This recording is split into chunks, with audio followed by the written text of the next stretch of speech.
Jizzaxliklar diqqatiga.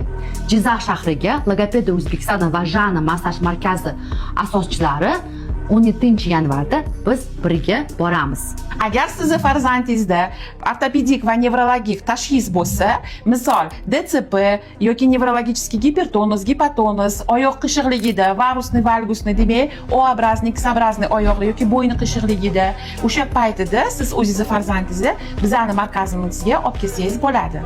Agar sizni bolangiz yaxshi gapirmasa, tushunmasa, talaffuzda muammo bo'lsa, duduqlanish tashxis bo'lsa yoki misol uchun muloqotda muammo, tushunmasa, harakatda muammo, bemalol bizning markazimizga ham murojaat qilsangiz bo'ladi. 17-yanvarda biz birga tashxisli bolajonlarni qabul qilamiz va diagnostika konsultatsiyani o'tkazamiz. Men Jana Mo'minova, 25 yillik tajribaga ega va J-Message School asoschiman.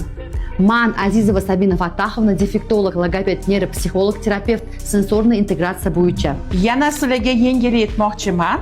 Bu safar biza bilan Alisher Ahmedov, reabilitolog biza bilan konsultatsiya o'tkazadi. Qaysi mutaxassisga siz o'zingizni farzandlaringizni yozdirmoqchi bo'lsangiz, shu raqamga murojaat qiling va sizga ma'lumot berishadi.